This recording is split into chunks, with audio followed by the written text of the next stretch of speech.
ఓం అరుణాచలేశ్వరాయ నమః. ఓం నమో భగవతే శ్రీరమణాయ. ఓం సుందరేశాయ నమః. శ్రీ శివనిధి శివాలయాలు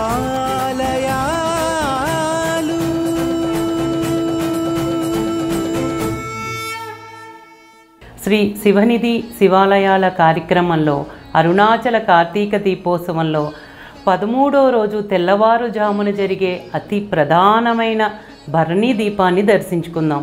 సర్వసంహారం జరుగుతున్న సమయంలో అందరి ఆత్మలు వాటి స్థాయిలో స్తంభిస్తాయి. మాయ నుండి వచ్చిన అన్ని తత్వాలు వాటి మూలాలకి వెళ్ళిపోతాయి.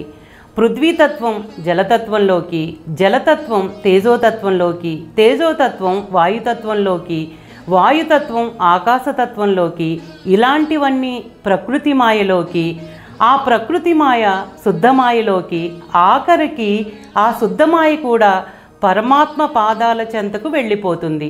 అన్ని ఆత్మలు శక్తి పాదాల చెంత ఉండిపోతే శక్తి శివైక్యత చెందుతుంది. చివరికి మిగిలేది శివం మాత్రమే. మరేది ఉన్నా చలనం ఉండజాలదు. అప్పుడు పరమేశ్వరుడు పునరోత్పత్తిని మొదలు పెడతారు. ఆ స్థితిలో పరాశక్తి ఆయన నుండే వెలువడి మాయని పునఃసృష్టి చేస్తుంది. ఆ మాయ ద్వారానే జీవులన్నీ కర్మలను అనుభవిస్తూ ఉంటాయి.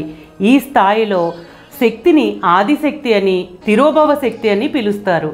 ఆ మొదటి స్థాయి నుండి శుద్ధమాయ అనే మాయ ఉత్పన్నం అవుతుంది. ఇందులో జ్ఞానసిద్ధి మాత్రమే ఉంటుంది. రెండవ స్థాయిలో క్రియాశక్తి మాత్రమే ఉంటుంది. మూడవ స్థాయిలో జ్ఞానశక్తి క్రియాశక్తి సరిసమానంగా ఉంటాయి. నాలుగవ స్థాయిలో ఎక్కువ జ్ఞానశక్తి తక్కువ క్రియాశక్తి, అలాగే ఐదవ స్థాయిలో క్రియాశక్తి ఎక్కువ జ్ఞానశక్తి తక్కువగా ఉంటాయి. ఈ 5 స్థాయిలలో ఇచ్ఛాశక్తి ఉంటుంది. మొదటి 2 స్థానాలను నాద బిందు అని అంటారు. పరమాత్మ రూపం లేనివాడు అని. మూడవ స్థాయిలో ఉన్న సాధక్యతత్వం సదాశివమూర్తి అన్న పేరును తీసుకుంటారు. దీనిని భోగరూపం అని కూడా అంటారు. ఈ రూపం నుండే మిగతా తత్వాలు కూడా వస్తాయి. 4వ రూపంలో ఆయనను మహేశ్వరుడు అని పిలుస్తారు. ఈ రూపమే ఆత్మలను జాగృతం చేయగలుగుతుంది. 5వ స్థాయిలో శుద్ధ విద్య అనేది మొదలవుతుంది. ఇందులో భాగంగానే సృష్టి స్థితి లయలు వస్తాయి. మనం ఇప్పుడు దర్శించేది ఆ స్థితిలో ఉన్న భరణీ దీపాన్నే. ఈ భరణీ దీపాన్ని దర్శించడానికి చాలా కష్టపడేవాళ్ళం. 20 ఏళ్ల క్రితం ఆలయంలో భరణీ దీపాన్ని దర్శించుకోవడానికి అరుణాచలేశ్వర ఆలయ పశ్చిమ గోపురం వద్ద సాయంత్రం 7 గంటలకు లైన్లో నిలబడితే ఎంత క్లిష్ట పరిస్థితులు ఉన్నా, ఎంత వర్షం వచ్చినా ఈ దర్శనానికి ఎంతో ఉత్సాహంతో సంతోషంగా ఎదురుచూస్తూ ఉండేదాన్ని. తెల్లవారుజామున 3 గంటలకే అమ్మని అమ్మాళ్ళు గోపురం వద్ద నుండి విఐపీలను 500 రూపాయల టికెట్ ఉన్నవారిని, బ్యాడ్జీలు ఉన్నవారిని అనుమతిస్తారు. అట్టపాసులు అంటే ఫ్రీ పాసులు ఉన్నవారిని పశ్చిమ గోపురం నుండి అనుమతిస్తారు. ఆలయం చుట్టూ అనేక వేల మంది భక్తులు ఆలయంలోకి ప్రవేశించాలని ఎదురు చూస్తూ ఉంటారు. మొదటిగా ఇంతటి పవిత్రమైన క్రతువుని దర్శించడానికి పరమాత్మ అపారమైన కరుణ ఉంటే కానీ ఇది సాధ్యం కాదు. మీరు అనుకోవచ్చు, దానికేముంది, మేము చాలాసార్లు విఐపి పాసులతో దర్శించామని చెప్పవచ్చు. కానీ ఇక్కడ జరిగే అతి పవిత్రమైన క్రతువు యొక్క తత్వం తెలిసి దర్శిస్తే దానికి మించిన అనుగ్రహం ఏముంటుంది? ఇక్కడ నా తాపత్రయం అంతా దీని యొక్క తత్వాన్ని చెప్పాలని. కానీ ఈ సంకల్పం చాలా కష్టమైంది. ఎందుకంటే నేను అతి సామాన్యురాలిని, తమిళ భాష రాదు, ఏమి జరుగుతుందనే వివరం ఎవరూ చెప్పరు. వీటన్నిటినీ దాటి మహత్తరకరమైన అరుణాచలేశ్వరుని అనుగ్రహం ఉంటే తప్ప ఇంతటి ఉత్కృష్టమైన అవకాశం లభించదు. ఏడాది కాలం నుండి ఎప్పుడెప్పుడా అని రోజులు లెక్క పెట్టుకుంటూ ఎదురు చూసే భక్తులకు అసలు మహాదీపోత్సవం రానే వచ్చింది. ఏ ఏడాదికి ఆ ఏడాది అరుణాచల కార్తీక దీపోత్సవం దర్శించిన తర్వాత ప్రాణం విడిచినా చాలు అనుకునే భక్తులు ఎంతమంది ఉంటారో లెక్క పెట్టలేము. ఈరోజు జరిగే భరణీ దీపోత్సవం అతి ప్రధానమైనది, ప్రాచీనమైనది. అనాదిగా వస్తున్న ఆలయ అలంకరణ అత్యంత అద్భుతం. ఆలయంలోకి ప్రవేశించిన తర్వాత రెండో ఆవరణలోకి ప్రవేశించే వరకు ఉత్కంఠగానే ఉంటుంది. ఎందుకంటే ముందుగా వెళ్ళిన భక్తుల రద్దీతో ఆలయ రెండో ప్రాకారం నిండిపోతే మిగతా వారిని అనుమతించరు. రెండో ప్రాకారంలోకి ప్రవేశించిన తర్వాత అక్కడ ఆలయ యాజమాన్యం వారు భారీ ఎత్తున చేసిన పువ్వుల అలంకరణ చూసి ముగ్ధులైపోతాం.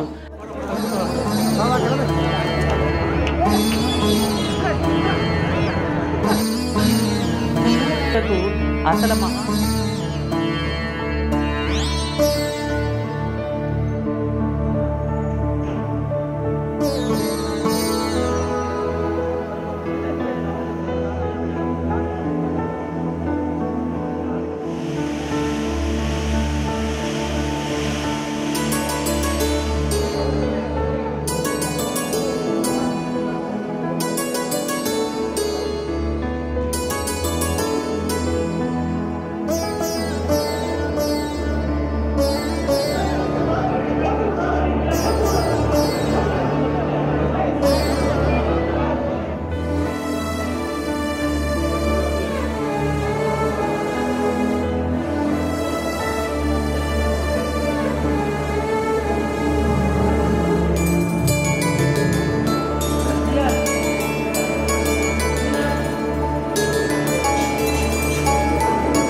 తెల్లవారుజాము నుండే దీపనాడారు వంశస్థులు భరణీ దీప క్రతువుకి కావలసిన ఏర్పాట్లను చేస్తారు.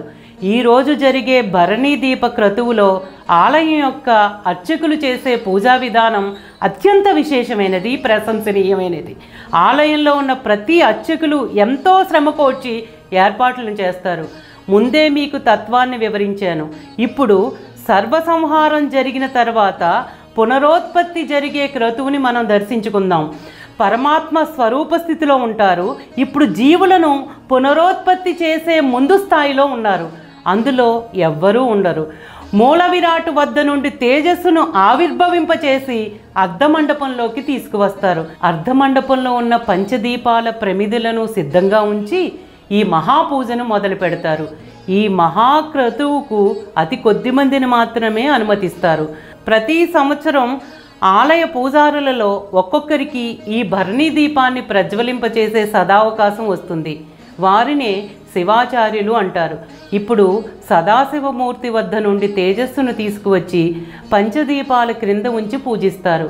పూజా కార్యక్రమం ముగిసిన తర్వాత పంచదీపాలకు హారతులను సమర్పించి సదాశివమూర్తి వద్ద నుండి తీసుకువచ్చిన తేజస్సుతో పంచదీపాలను ప్రజ్వలింపచేస్తారు. పరమాత్మ యొక్క 5 ముఖాలకు చిహ్నంగా 5 దీపాలను ప్రజ్వలింపచేస్తారు. ఇది చాలా పవిత్రమైన క్రతువు. ఇక్కడ మనం గుర్తుపెట్టుకోవాల్సింది, సదాశివమూర్తి నుండి మొదటిగా శక్తి ఉత్పన్నం అవుతుంది. తర్వాత ఈ పంచదీపాలకు నైవేద్యాలను సమర్పిస్తారు. గర్భాలయం నుండి తీసుకువచ్చిన దీపంతో హారతులను సమర్పిస్తారు.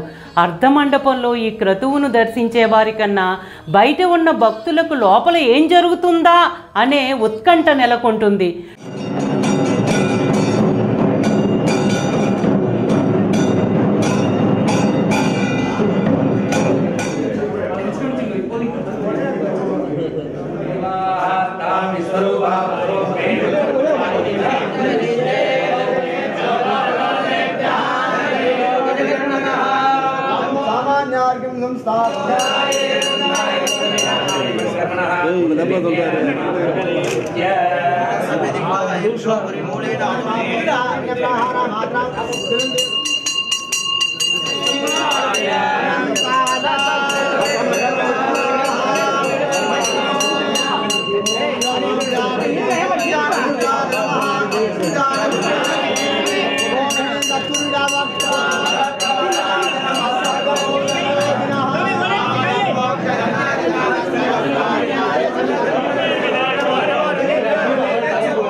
పూజాధికాలు ముగిసిన తర్వాత ఆలయ శివాచార్యులు భరణీ దీపాన్ని చేతధరించి అర్ధమండపం నుండి బయటికి తీసుకువస్తుంటే భరణీ దీపాన్ని దర్శించాలని ఆలయ అర్ధమండపం యొక్క ద్వారములు ఎప్పుడు తెరుచుకుంటాయా అని భక్తులు 1000 కళ్ళతో ఎదురు చూస్తూ ఉంటారు.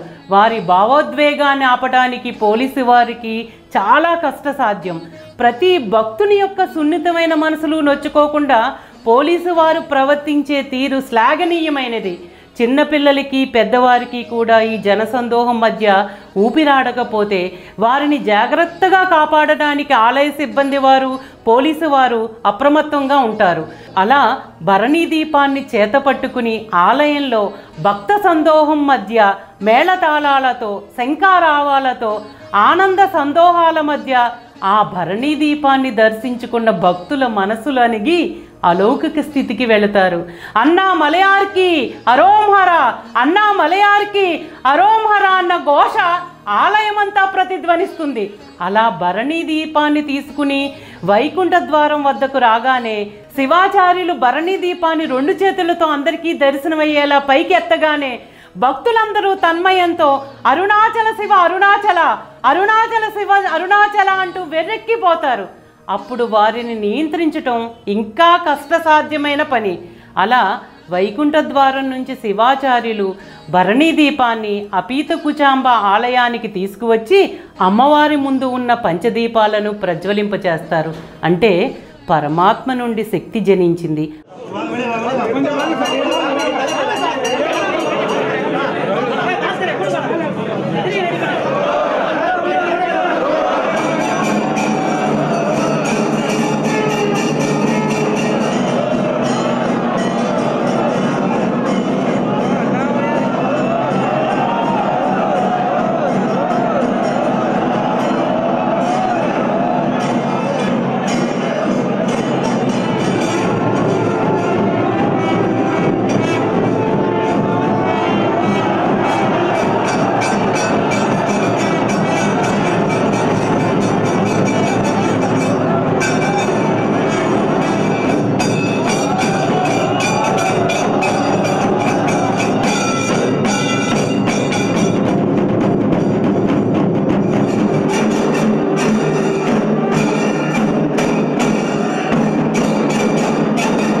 అలా అపీతకుచాంబ ఆలయం నుండి భక్తుల శంఖారావాలతో తిరుచిహ్నాలతో తిరిగి అరుణాచలేశ్వర ఆలయంలోకి భరణి దీపాన్ని తీసుకువస్తారు.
ఇప్పుడు శివ శక్తి ఉత్పన్నమయ్యాయి.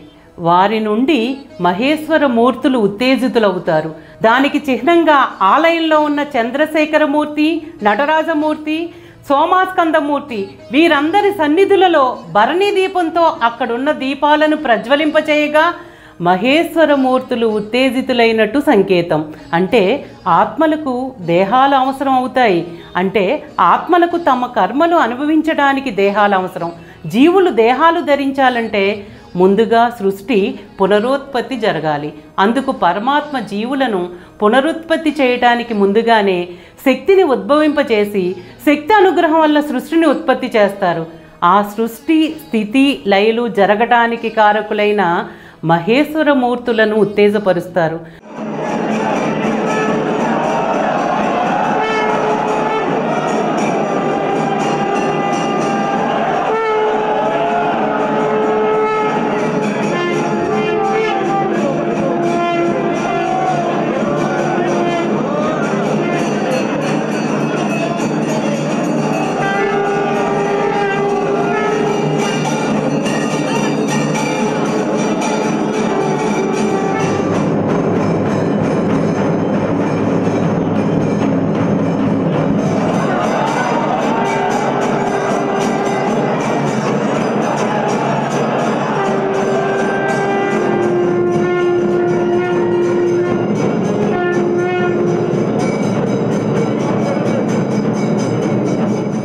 భరణి దీపాన్ని చేతపట్టుకుని ఆలయంలో ఉన్న మహేశ్వర మూర్తులను ఉత్తేజపరుస్తూ చేసే ఈ ప్రక్రియను అనేక మంది భక్తులు పవిత్రమైన మనసుతో ఆర్తితో వీక్షిస్తూ ఉంటారు.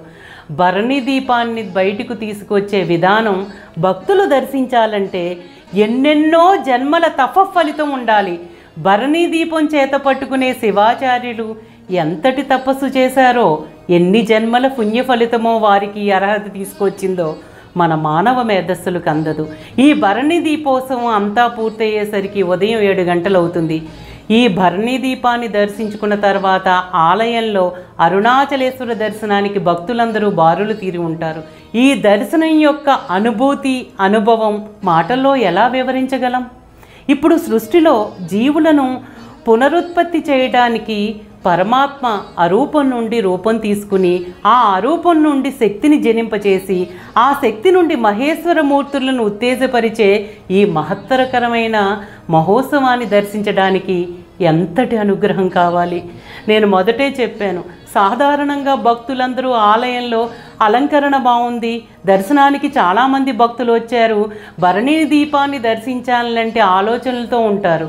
కానీ ఈ భరణి దీపోత్సవ తత్వాన్ని తెలుసుకుని దర్శిస్తే ఎంతటి అనుభూతిని చెందవచ్చో ఈ తత్వం తెలిసిన వారికే ఎరుక. ఇప్పటి వరకు మీరు దర్శించిన భరణి దీపోత్సవ వీడియోలు అనేక సంవత్సరాలుగా సేకరించిన కారణంగా భరణి దీపం చేత ధరించిన శివాచార్యులలో ఆలయ అలంకరణలో వచ్చిన మార్పులను గమనించి వీక్షించండి. సాయంత్రం జరిగే మహాదీపోత్సవంలో వెలిగించే దీపానికి 500 మీటర్ల తానును 500 కేజీల ఆవు నెయ్యిని తీసుకుని దీపనాడారు వంశస్థులు అరుణగిరి శిఖరంపైకి వెళతారు. మహాదీపం కోసం వత్తిగా తయారు చేసే తానును కన్యకా పరమేశ్వరి ఆలయ వీధిలో ఉన్న చౌడేశ్వరి అమ్మన్ అనే వర్తకులు ఈ వత్తిని తయారు చేస్తారు. ఈరోజు భక్తులతో, సాధుకులతో, సాధువులతో, సందర్శకులతో, వ్యాపారస్తులతో అరుణాచలం అంతా కిటకిటలాడిపోతుంది. ఈ రోజంతా వచ్చే భక్తులకు ఏర్పాట్లు చేయటంలో ప్రముఖులు, ఆశ్రమాల వారు, అరుణాచలంలో స్థిరపడిన వారు ఎంతో చొరవ తీసుకుంటారు. భరణి దీప దర్శనానంతరం ఆలయం నుండి రమణాశ్రమానికి వెళ్ళి భగవాను దర్శించుకుని అక్కడ జరిగే విశేషమైన పూజలను వీక్షించుకుని ఇంటికి వెళ్తాం. ఈరోజు సాయంత్రం జరిగే మహాదీపోత్సవాన్ని దర్శించుకుంటానికి అందరం వేచి ఉందాం. ఓం నమో భగవతే శ్రీరమణాయ, ఓం అరుణాచలేశ్వరాయ నమః, ఓం సుందరేశాయ నమః. ప్రేమతో నీ నామమాలించు భక్తుల భక్తుగా బ్రోవు అరుణాచల.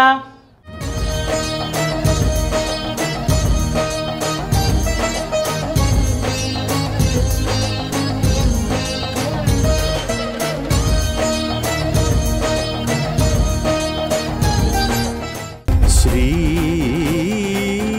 శివనిధి శివాలయా